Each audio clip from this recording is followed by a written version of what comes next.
Light language is a beautiful form of channeling that anyone with a pure heart can practice and learn how to activate. You can connect through a frequency of light, love, purity, and wisdom to bring forth medicine, frequency that is beneficial on your own journey, and also if you want to offer it to others as well. One of the most beautiful things that I love about light language is that it really bypasses the ego, the linear language, and linear time to go beyond and access our multidimensionality. It has many applications, and it's so beautiful because it allows us to express our soul essence. No rules, no constriction, just that beautiful light that you inherently have as a soul light being. Your voice is very powerful, and your voice carries specific frequency and vibration in which you can harness, learn how to harmonize with a specific lineage of frequency to unlock spiritual gifts, to expand your consciousness. You can use it for healing, energy work. There's really a lot of application when it comes to light language. So what are some ways to work with light language? Let me share some of the most common ways as a master teacher. Hopefully it will help you on your journey. The first way is when you're working with a trusted spirit guide that you know is service to other and is of pure light and love and teaches you about how to expand your consciousness, help you heal. This spirit guide oftentimes will come forth and begin teaching you a specific light language. Now, not all of your spirit guides will teach you light language, but I find that when I work with some people, they have certain guides. Some guides specialize more in healing, some guides specialize more in helping you activate your Akash, some guides come forth to help you activate your light language. So when you're working with your guides, as I always say, quality over quantity. Find out the first important guide that you have that helps you activate your light language. The spirit guide will oftentimes speak to you in this light language, and what happens when you're receiving it in a healing session or a deep meditation is you start to have an activating experience. You start to have tingles in your body, you start to hear from your clear audience the language that's coming forth. You can also feel an expansion of your consciousness as well. It really depends on the guide and what you need in order to open up to that level of channeling skill. Another way you can work with light language that a lot of people have the talent for is infusing it into an object. That means actually singing the frequency, let's say in a glass of water. You can also carve the light symbols or the light language itself onto a crystal, like a selenite crystal. Then you can also infuse it into a certain artwork that you have channeled in order to bump up the frequency to the next level.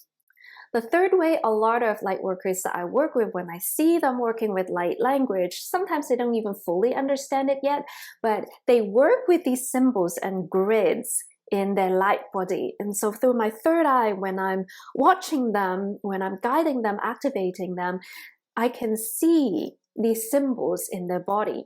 And it really is very multidimensional. I even work with some people where they had this gift before, and in a certain past life, they hold it into a certain chakra. Rather is through a past life experiences intentionally, maybe is through this lifetime I'm going to activate it, or is from a trauma from another lifetime. Sometimes it's held in the light body, and when you access it and open it, the symbols start to come forth.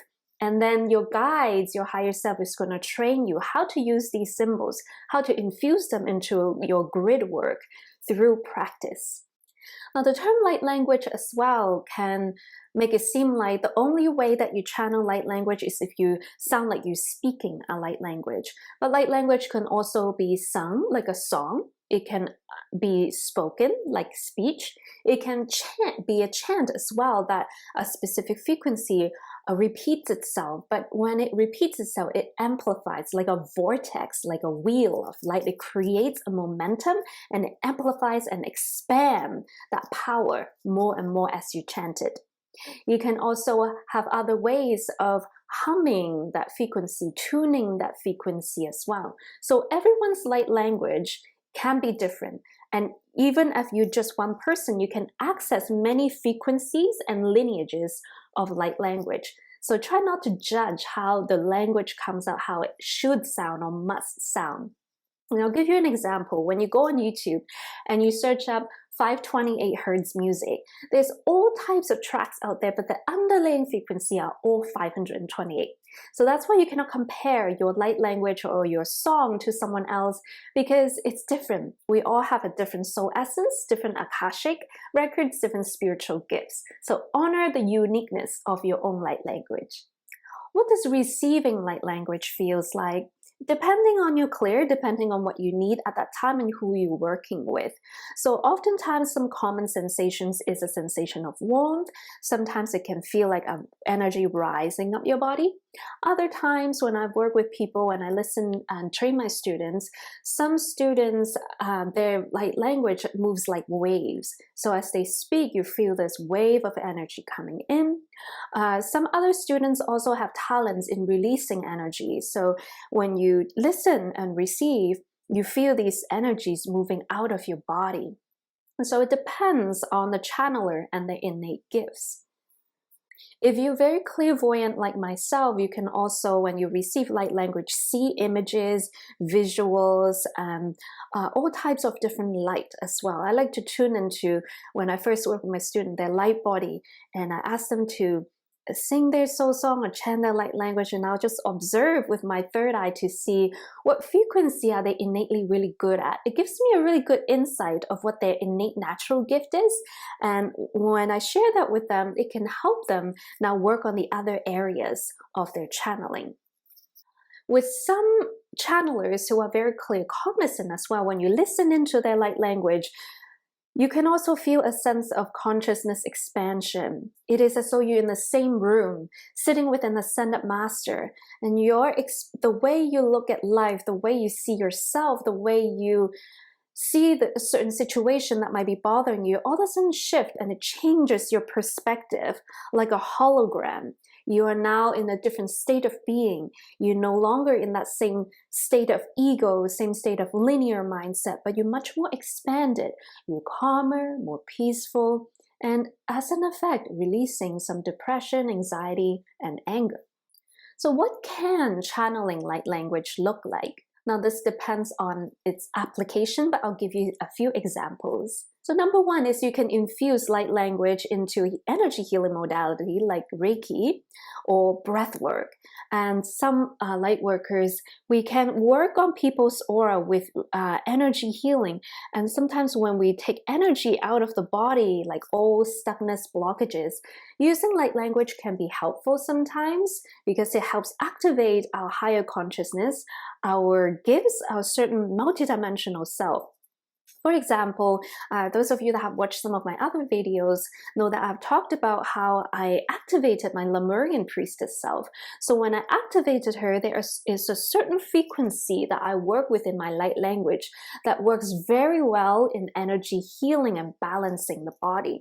So during those sessions, I would activate that frequency to help me remove energy, to help me tune into that part of my Akash, that vibration, and it just makes the session way more effective. Second way is releasing a blockage, and so you can use light language to help channel some of the suppressed anger and releasing it out. A lot of times when I work with students in the beginning of the initiating journey, oftentimes there's a release of old trauma, release of old stuck energy, old blockages, and it comes out as their light language. So I can hear it in their frequency. I'm saying, you're releasing some old blockages, healing yourself right now as an empowered self-healer, but I know there's also another octave of light language that you can access. So you can use light language to release and heal yourself.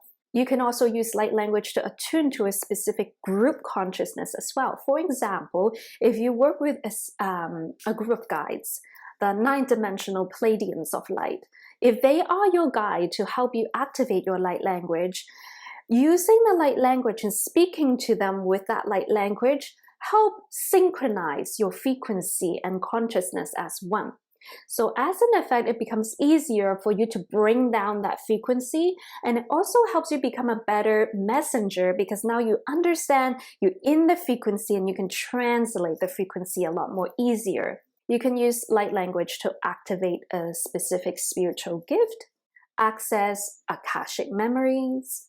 You can actually weave light language into grid to strengthen your aura as well. Once you get really advanced in light language as well, you will also start to understand the base frequency of a specific message. So for example, a guy might speak to you in light language and you're speaking that light language, but at the same time, you also understand what they are trying to say as well. You might have seen some of my example light language transmission where I'll speak a passage and I'll offer a translation of the frequency. The last message of this video is when you're working with light language, remembering that it is a trifold energy exchange between source, the frequency that you're channeling, and you as a mortal instrument. And so learning how to work with this energy would be really helpful. So if you're someone that is in your beginning of the journey and you want to learn how to work with light language, I advise learning energy healing. Once you learn how to work with energy, it becomes so much easier to discern, channel, and understand light language. Light language have many different lineages as well. I also teach how to activate light language and work with light language in one of my online training called Bringers of Light, Light Language Initiation. If you want to learn more, or if you feel drawn to work with one of these lineages, such as the Masters of Light, Archangels, the dragons, celestial elemental dragons, the stargates such as Arcturus, Sirius, Lyra, Pleiades, and beyond, and also Lemuria and Atlantis, please feel free to check out my online training. There's live sessions with me where I can guide you and coach you through activating your light language. Thank you for sharing your love, your light, and your beautiful essence with the collective. Now go out there, work your magic. If you want to learn more about channeling, light codes, light language, subscribe to my channel to learn more. I would love to continue working with you as a community. Thank you so much. Thanks for watching. Bye.